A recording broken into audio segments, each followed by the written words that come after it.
Ma boîte mail se gère tout seul grâce à l'intelligence artificielle. Je te montre ça. Peu importe votre métier, normalement vous utilisez des mails. Vous en recevez beaucoup, des centaines parfois, et vous ne savez pas auxquels répondre, quand, comment. Déjà, vous ne savez pas si c'est urgent, vous ne savez pas quoi répondre, et parfois ça vous fait perdre énormément de temps. C'est pourquoi j'ai mis en place ce template, un workflow qui permet de catégoriser les emails et en fonction de la catégorie, faire des actions différentes. Parfois répondre automatiquement lorsque c'est simple à répondre, parfois transférer au bon collègue. Ça arrive qu'on reçoit un mail alors qu'en fait c'était destiné à un collègue ou à un partenaire par exemple. Donc, je vais vous montrer tout ça de A à Z. Ok, donc de manière très simple, je vais vous montrer comment utiliser ce workflow et surtout comment le personnaliser. Donc, là, on est sur le workflow, vous aurez accès au JSON évidemment, que vous pourrez intégrer simplement ici, en faisant import from file. Vous aurez le JSON et vous aurez la même chose que moi. Ce qu'il faudra faire, c'est connecter votre Gmail account. Ça, c'est très très simple. Vous allez dans les projets, vous cliquez ici sur Credentials. Vous allez créer un nouveau credential. Là, vous allez taper Gmail. Et voilà, c'est celui-là simplement. C'est très simple. Vous faites Sign in with Google. Ça va ouvrir la deuxième page. Ça va ouvrir une page d'authentification Google. Et vous allez pouvoir vous connecter dessus. Après, vous allez avoir besoin de Telegram également. Donc, pour Telegram, il faut que vous créez un bot Telegram. Pour créer un bot Telegram, vous allez aller sur Botphaser. Donc ça, je le mettrai dans le lien dans la description également. Et vous allez devoir faire Open in Web. Ou alors vous le faites sur votre téléphone, hein, mais voilà. Et ici, vous allez faire /start. Et après, vous suivez globalement les indications. C'est vraiment pas compliqué, il faut donner un nom, etc. Bon, ça c'est pas compliqué. Et après, vous prenez l'API qui est juste ici. Ok. Revenons à nos moutons. Également, ce qu'il vous faudra, c'est l'API de OpenAI. Pour ceux qui n'ont jamais fait appel à l'API de OpenAI, il va falloir aller sur le lien que je vais mettre en description également. Vous connecter, créer une API key sur OpenAI et il faut également payer, donc mettre un petit peu d'argent. Ça va coûter rien du tout, mais il faut mettre un petit peu d'argent pour pouvoir utiliser cette API. Contrairement à votre abonnement standard, lambda, l'API de OpenAI, ça va être par requête. Donc c'est pas 20 € par mois, c'est par requête. En fonction du nombre de requêtes que vous faites, ça va être différent. Donc une fois que vous avez votre API key, vous copiez-collez ici. Donc voilà, on est de retour sur le workflow. Donc de manière assez simple, ici on a un trigger. Donc pour chaque email reçu, ça lance le workflow. Voyons voir ce qu'on a dedans. Donc tout ce qui est unread, c'est-à-dire tout ce qui n'est pas lu, eh bien on va pouvoir l'utiliser. Donc ici on a un autre qui est un text classifier. Ça c'est nous qui avons donné ce nom-là. Et il va faire appel. Là, il écrit quoi? Il écrit Please classify the text provided by the user into one of the following categories. Categories. Et donc là, entre crochets, ça veut dire qu'on fait appel aux catégories ici qui ont déjà été en fait données. And use the provided formatting instructions below. Don't explain and only output the JSON. Ça, c'est très important parce que ça peut faire des bugs si ChatGPT se met à expliquer pourquoi il a classifié telle ou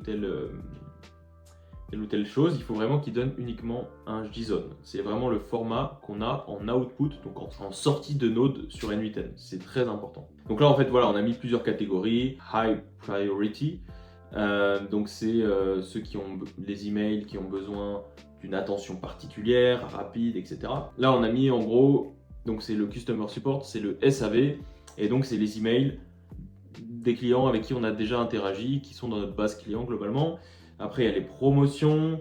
Ça, c'est juste pour évaluer si une promotion est intéressante ou non. Globalement, bon, c'était pour faire quelque chose avec les promotions, c'est pas ultra intéressant, mais voilà. Et il y a Finance and Billing.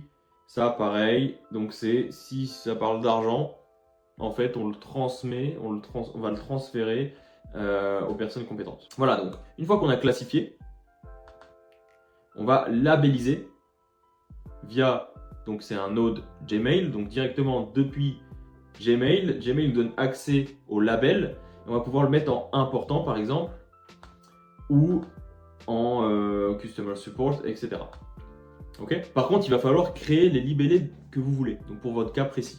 Donc là, par exemple, ici, moi, on peut le voir, j'ai créé les libellés qui ont un rapport. Il suffit de faire plus ici, et voilà, vous pouvez entrer le nom du nouveau libellé, etc. À partir de ça, ici, vous allez pouvoir sélectionner ce libellé que vous avez créé. Donc là, tout ça, c'est les libellés qui sont déjà par défaut dans Gmail, mais vous allez pouvoir créer les vôtres. Donc là, ici, on les classifie, d'accord? Et on a un nouveau node, OpenAI, qui est le suivant. Donc on va aider en tant qu'un assistant personnel pour chacun des mails importants. On va rédiger une réponse qui sera dans les brouillons. Donc, on a mis un prompt ici. C'est un prompt qui est en anglais, mais à la fin de ce prompt, on a écrit que c'est important de toujours répondre in the same language as the one used in the incoming message. C'est-à-dire, on doit tout le temps répondre dans la même langue que le message entrant. Ici, on dit, voilà, you are an executive assistant, tu es un assistant de manager, ton travail est de répondre à toutes les demandes qui sont prioritaires le plus précisément possible. Donc là, on input le mail. Donc ça, c'est la manière de input le mail. Donc pour vous expliquer, ici, là, écrit gmail trigger.item.json.text. En fait, c'est le texte qu'il y a sur la gauche. Et en fait, au lieu, c'est très en soi, c'est compliqué. En soi, c'est compliqué d'écrire ça. Je vous comprends. Moi aussi, je ne l'écris pas. Et donc, si vous voulez rajouter du contexte, par exemple, le texte, vous pouvez le glisser comme ça.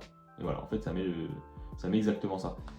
Bon, ça, on l'a déjà, mais imaginons, vous voulez dire, voilà, ça a été reçu à la date, blabla. The day is, blabla. Dans ce cas-là, vous changez votre prompt et vous pouvez rajouter un élément du contexte. Et donc, peut-être que ça va vous servir dans votre réponse.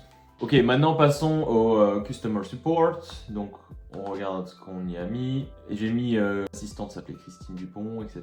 Et voilà, en fait, c'est un prompt de la même manière qui a en contexte le texte et qui aura en output quelque chose. Ce qu'il faut garder en tête, c'est que tout ça, c'est des exemples et que évidemment, il faut les appliquer à vos cas d'usage à vous. Peut-être que vous, tous les jours, vous allez faire des tâches redondantes dans la gestion de vos emails. Et donc, vous, grâce à cette vidéo, vous pouvez vous rendre compte en fait qu'il y a des choses automatisables. Là, c'est un template, c'est pas figé dans le marbre. Enfin voilà, vous pouvez tout personnaliser. C'est ça qui est important. Ici, on fait un résumé qu'on envoie sur Telegram. Et ici, on fait un résumé et on transfère. Donc ici, c'est une bulle pour transférer le message. Bon, ça, c'est, on va dire, l'étape 0 de l'automatisation de votre boîte mail. Parce que ce qu'on peut faire également, c'est automatiser avec des réponses qui sont ultra précises parce qu'on plug ça à votre documentation interne de votre entreprise. Je m'explique. Imaginons, vous êtes un e-commerçant, ok? Vous avez du service après-vente. Et le client demande où est ma commande. Pour le savoir, il faut absolument être connecté à votre site internet, à votre Shopify, à votre système de livraison. Et ça, aujourd'hui, c'est un agent de service après-vente qui le fait. Néanmoins, avec N8N, on pourra le connecter. Donc, répondre de manière super rapide et super précise au client. Ça, c'est un des cas de figure. Après, on peut avoir énormément d'autres cas de figure. Aujourd'hui, je ne l'ai pas mis en place dans ce workflow, mais vous pourrez le faire. En tout cas, c'est possible. En fait, cette vidéo, c'est juste pour vous montrer qu'il y a une possibilité de le faire. Dans tous les cas, je vais vous donner le JSON de ce template. Ce que je vous invite à faire, c'est de l'importer donc ici. Ok, import from file, de l'importer, de jouer avec et de voir toutes les possibilités. Aujourd'hui, moi, je ne connais pas vos cas d'usage et donc, ce serait une vidéo un peu dans le vide de le faire. J'ai pas non plus envie de montrer mes cas d'usage précis parce que c'est un peu confidentiel. J'ai dû flouter les mails, etc. Voilà, donc juste pour vous montrer que ça marche bien, par exemple, j'ai eu un mail de Loom, et donc il y avait un webinar qui a été classifié dans promotion. Soit ça c'est pas une super application, étant donné que Gmail le fait de base, mais vous pouvez classifier de manière très granulaire si vous le voulez. Je sais pas, réclamation client, demande de réservation, plein de choses comme ça, en fonction de votre industrie, de votre entreprise. Voilà, j'espère que cette vidéo vous a plu. Si vous êtes chef d'entreprise ou vous travaillez dans une entreprise et que vous voulez être accompagné sur l'intelligence artificielle, n'hésitez pas à prendre un rendez-vous sur le lien dans la description. Aussi, pour avoir accès à ce workflow, lien dans la description également. C'est un lien Gumroad, donc vous pouvez y aller, c'est gratuit. Et voilà. Je pense qu'on est bon. Je suis Christophe Aikal, ingénieur en intelligence artificielle. J'ai été data scientist pendant plus de 3 ans dans des grands groupes et j'ai cofondé Yula Studio. Nous accompagnons les entreprises à intégrer l'intelligence artificielle dans leur processus, dans leur business, que ce soit par des automatisations, de l'informatique, de la digitalisation et également du machine learning qui est bien plus brut. Donc le but de cette vidéo, c'est de clairement vous montrer qu'il y a des possibilités grâce à N8N et d'autres automatisations. Que ce soit pour les mails dans ce cas-là, et il y a plein d'autres possibilités. Ce workflow, c'est pas du plug and play. Il va falloir que vous mettez les mains dans le cambouis, que vous changez certaines choses pour que ce soit adapté à vos cas d'usage et à votre travail.